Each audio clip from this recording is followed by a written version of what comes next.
Well, ladies and gentlemen, boys and girls, welcome to another episode of Rimshots with Sean right here on the Rock Rage Radio Network. I'm finally getting the handle of that. It was like a tongue twister when I first started, but here I am. I have another new friend here that I've met through Curtain Call Records down in the United States, Mr. Michael Jahnz. Where are you? Where are you residing right now, Michael? Right now, we're right outside of Milwaukee, Wisconsin, Yep, Midwest area.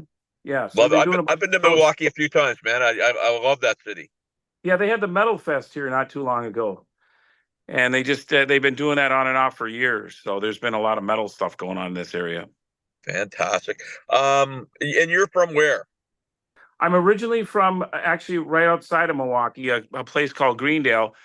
But I've been all over the country. I lived out in Los Angeles for about 15, 17 years. That's where the whole band basically got started from Gary Richrath from REO Speedwagon. So Oh, very that's where cool. the roots of it all started from. I was Richrath's lead singer and frontman for 10 years from 1989 through almost 2000. So I'll tell you, I'm a drummer, but Mhm. probably without a doubt, one of my top three favorite guitar solos of all time is "Taken on the Run," without Yeah, question. well, we do that song every night. So it's an honor to be able to play that song for the man. He was an amazing person, but he was also an incredible songwriter and guitarist extraordinaire that never got enough credit for what he did. For sure. Oh, you know what? And before we get into your project, I want to talk about networking because it's a theme on my show where, I call it the 6 degrees of Kevin Bacon, if you will, that little website that was created a while ago. But Sure. everybody that I talk to, really, their career is centered around networking. It's who they meet and how they treat people and how it eventually blossoms into something. Are you any different? Is that pretty much how it's worked for you? Pretty much so. I mean, like we have a very good situation where we do a lot of REO songs. It's more of a slash tribute original stuff. So I mean, like I said, we don't do the full on, we're not trying to be a tribute band, but I happen to play with the guy that wrote most of the hits for over 10 years, and we worked on collaborations for years. And the latest album we put out basically had his guitar and his background vocals on it that we did digital, having him play it digital with the new band. So I mean, we have that strong connection, and the marketing it's incredible how that it opens doors. So our originals are based upon a lot of the original stuff that Gary wrote, but it's a little bit more edgy because if everybody knows the story behind, an REO Speedwagon, Richrath was the sound and he had the guitar. And then through the later years, it kind of got fluffy, and we bring back the rock to REO is what we do. So And it must have been a little chilling to have him in the studio, if you will. I mean, obviously he's been gone for a while, but it must have been, I mean, cool and chilling at the same time. well, it was really weird because it was like, he was there, we'd use Pro Tools with it, and we just, I mean, it was like he was right there, and it was like his guitar was going, and we just played right along with the original the demos that we did originally back when he was still alive. So it was kind of cool. I mean, it was kind of like, different aspects of it were kind of haunting, but yet it was still really cool to have it. And the end project process of the whole thing was just, it's amazing. It sounds great, and people can pick it up. LA is mine. It's Richrath Project 313. It's doing really well. We have a few singles already out there, and we're working on a new single right now for the third one that's coming out through Curtain Call Records, and it's going to be called Never Give Up, and it's basically about a lot of things that are happening today, but it was written originally years ago, just about the whole process of elimination with this whole music business stuff, and now it's hitting, face forward, right, with all the stuff that's going on in our world right now. So it's Uh, a positive thing. So so a lot of these songs are obviously, were written and started a few years ago. And you have them out now and you're doing them now. Um, I guess I mean, was the idea to get them out when he was around, and then obviously he passes on, and you're like, well, we're going to see this through and just keep going. well, originally when we first started playing, it was 1989, right? So 1989, we started working on our first album, and that was right when he left REO, and he was kind of a, if I can say, a pissed off human being, because that was his band. Right. so the title track is Only the Strong Survive, which was the Nine Lives album, and he had a lot of feeling about that. And then he originally we had like 4 songs that we were working on that he had planned on doing on a new REO album that never we started working on some newer stuff, and then one thing led to another, and it was like Only the Strong Survive was the title track. And we did that one off of Nine Lives, and we also did off of High Infidelity. We redid In Your Letter, Mm. and then it was like one thing led to another. So that we had so many extra songs off that album that we decided later on we're going to do another one. And then through the time period, as much as he wanted to try to move on and move forward, it was a burden on his shoulders, just leaving that band, because it was his life. Like he said, he had several ex-wives, but that was his only band, so it was kind of tough for him. So that was his kind of his humor. It's like he was such a nice man, though. He was a great person, and unfortunately, he went too fast. In 2015, after he passed, the record company came to me and asked me if I'd be interested in putting out some of the songs that we were working on. And I said, well, yeah. So, I mean, I flew back out to Los Angeles. We started working on the demos for it. And then we came up with some different ideas from, past tracks. Instead of just re-recording them, why don't we try to put his guitar on there? And then we found some tracks where he was singing background vocals. So we just did the whole thing. And next thing you know, we started working on the whole album, and then there's still more stuff that's never been heard yet. So we have the LA is Mine thing is got that song is LA is Mine. He wrote back in the 70s, and that was one that was supposed to be on a earlier album from REO, and then he's got a couple other ones on there. And These Nights is another one he wrote, and we redid, and the list goes on, and there's still more to come. So we're going to finish up what we got here with this album, and then we're going to start working on a new one. So Well, it that's must be cool to have that much material. I don't want to say kicking around. That kind of sounds a little disrespectful, but just that much material in the bag or at the ready that you guys can work on to continue to punt it out. Because I mean, I dare I say he's one of those, I would say, recognizable guitar players that few people actually know his name, and it's very, very strange because he's iconic songs. Like I said, I'm a drummer, and Take It On a Run is probably my favorite guitar solo, and sure. it must be nice to have that back catalog of stuff that you can still get out there. Yeah, well, and see, that's the thing, and we have everybody in the band always, hey, I want to do this song and that song, and I said I want as many songs as possible, and so do the record companies. I mean, they love that when you have mass amounts of music. But we started talking about marketing. I mean, obviously, there's the marketing ability with a band that's made so many fans worldwide is kind of a thing you want to stick with if you got it. But we don't want to do what they're doing, but we'd have an edge to it. And basically, I think they felt like Gary wasn't cut out to do this anymore with REO, and look where they are. I mean, it's a different kind of sound right now. So if you come see us, we're a live rock and roll band, just like the 70s and early 80s, and we do everything real. There's no tracking, there's no nothing. I mean, we just play rock and roll music, and we did it like they did back in the 70s. So Um, uh, it's tough. I like that you brought that up because that's sometimes a tumultuous question when people talk about tracks. I'm playing a show this weekend where I'm forced to because my keyboard player is not going to be available. That being said, it's not a new thing. Like everybody kind of treats it now like, oh my God, they're using tracks. This is brand new information, and it's been going on since the '60s. But um, Well, what it's since Milli Vanilli, actually, that was the well, first yeah, a long time. But I disaster. mean, like I found some footage of like the Beatles doing a TV show where they were playing along with total track, like they weren't even doing it Sure. right.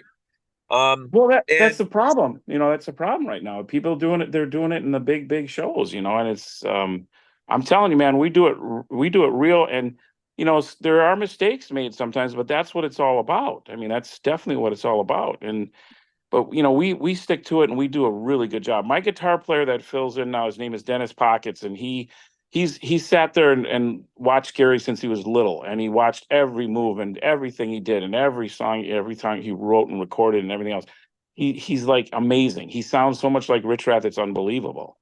And it's that's hard to do. And when you focus in on that one thing, and like I said, we don't try to do an actual tribute like we looked like the band, but we definitely have that sound. And people come to us. Like we just did a really big showdown in Southern Illinois Saturday night, and people were like, "Oh my God, we just saw the real REO," and it's like, "You guys just kick butt." It's like, this is amazing, and it's like we do everything real, and that's a compliment, man.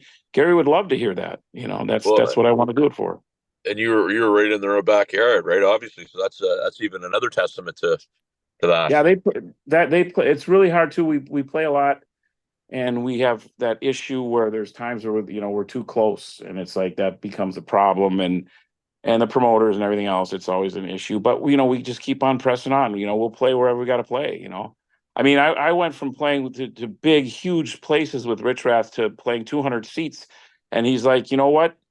You're lucky you're still getting paid and you're still playing. Get your ass up there and play a good set. And that's I've always taken that, and I tell everyone that because that's the way he was. He was the grassroots kind of guy. He played everywhere. Those guys played everywhere. And that's like I take that on to I appreciate that now, which sometimes it's not that easy. And I love just it. like pulling it off is a tough time too. So Well, and you mentioned mistakes are made, and that's great because that's part of live music. And I mean, it's usually the musicians that pick out the mistakes, and you can identify them because they'll have their arms folded in the back row, right? So we know right. where they're at. It's no big deal. Right.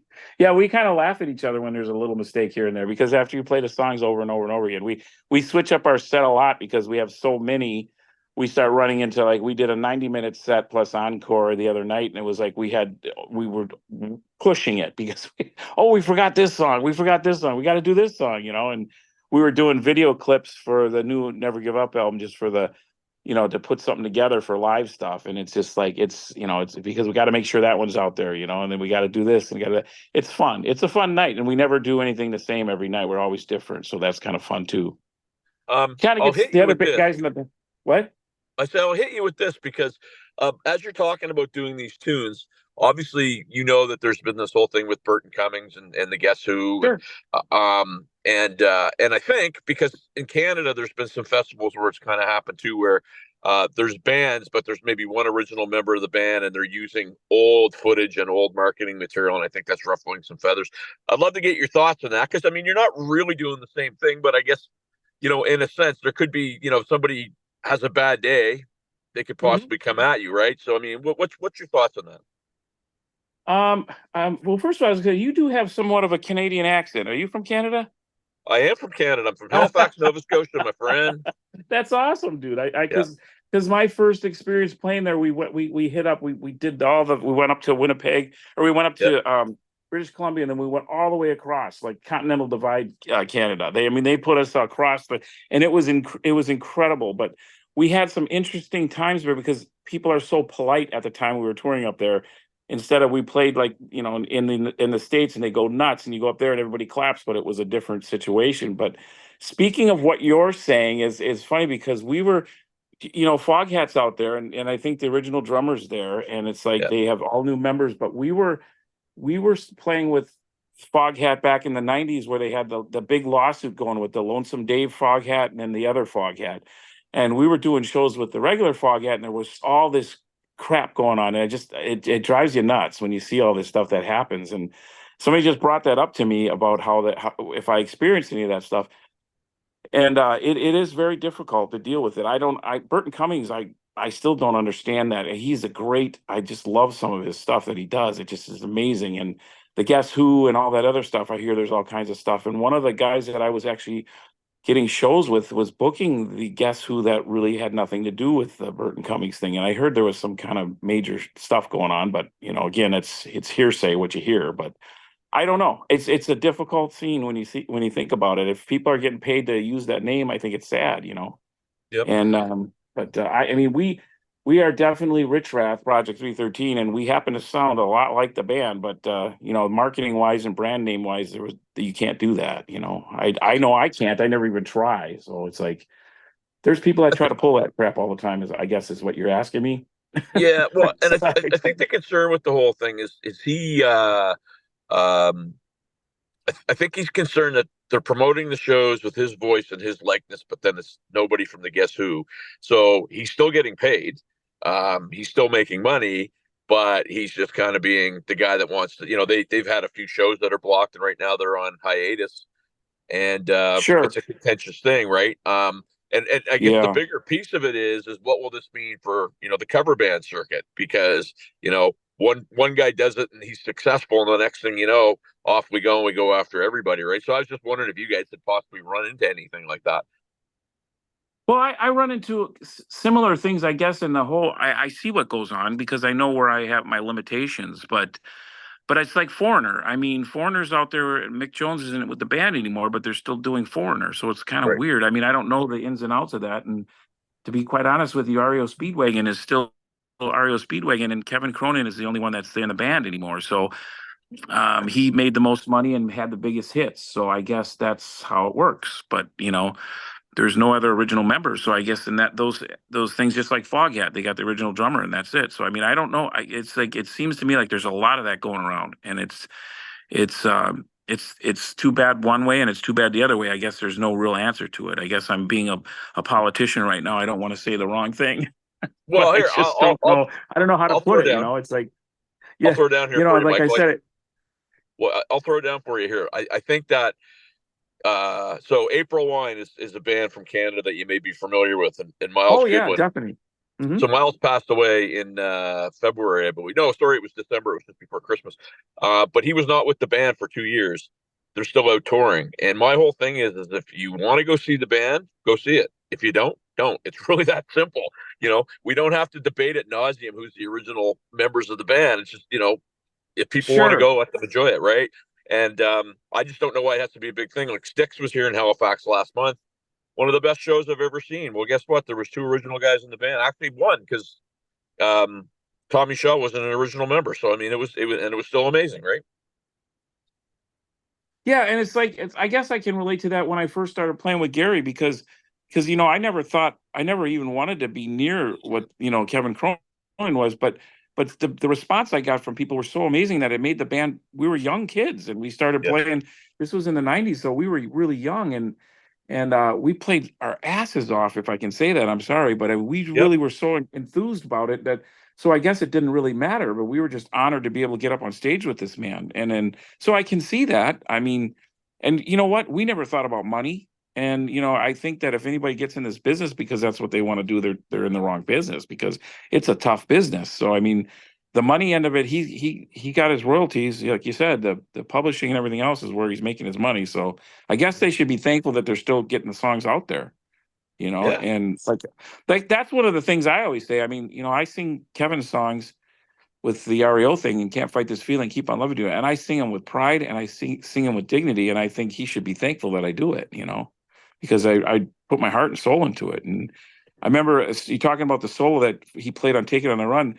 Gary was, when we were working together, when we first started working, he goes, I want you to listen to Can't Fight This Feeling because it's one of the best solos he ever recorded.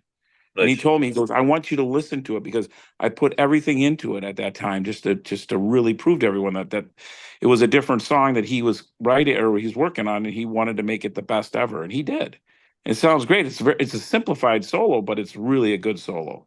Sometimes they're the best, right?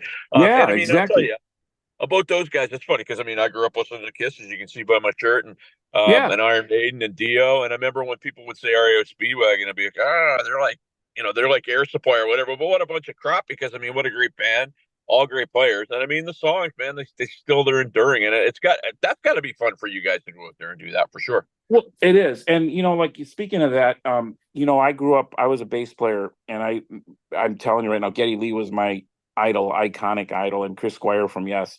So I came from a different background, but I always had a really good, powerful voice, and that's what Gary saw in me. And he said, I got to get you to start recording some of your voice. And that's when I first met him.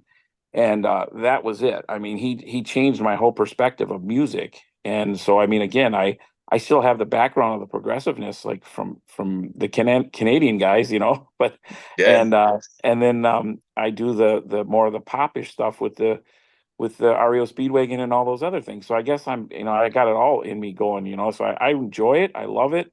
I have no problem listening to progressive stuff, and I like the pop stuff too. So it's interesting, but I have that background. I kind of go with it. That's what we talked about with marketing. That's the trick. I think that is the whole. I've been fortunate enough to have that, and I don't step on anybody's toes. That's what I think. Like I said again, I just don't want to step on the toes because the legalities get crazy. Because there's a lot of money that was in publishing that you just got to stay away from.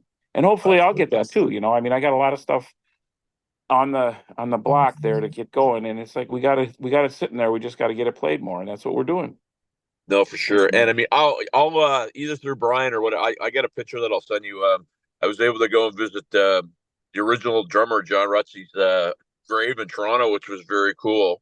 Uh-huh. Um, and it's it's really funny, right? Because I mean, I talk to my friends from the States, and down there, you guys don't know a lot of Canadian music, which is, I mean, you know April Wine, you know Rush. I don't know if you've heard of Max Triumph. Webster's Max Webster's one of my Kim Mitchell. He's one of my favorite guys too. I mean, I'm serious. I got a lot of connections with Canadian people, and it's like Kim Mitchell was awesome. I mean, I listen to I every day. I usually pick up somebody sends me a feed of Max Webster because Nice. April in Toledo. I still think it's one of my favorite songs, and and the Battle Scar too. I mean, how can you not? I remember seeing them opening up Rush back when I was in high school.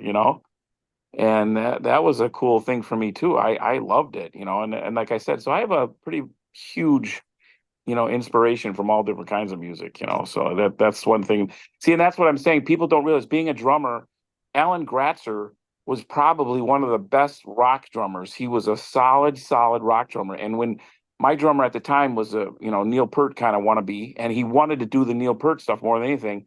And then he met Richrath, and Richrath said, "You're gonna play with a time code, and you're going to use a time thing constantly for hours upon hours to get your timing perfect." And he did, and his hands were bleeding Yep, because Alan Gratzer and him and Gary were like together so on. And it's really hard to do that. People don't realize that. And even though it was it more of is.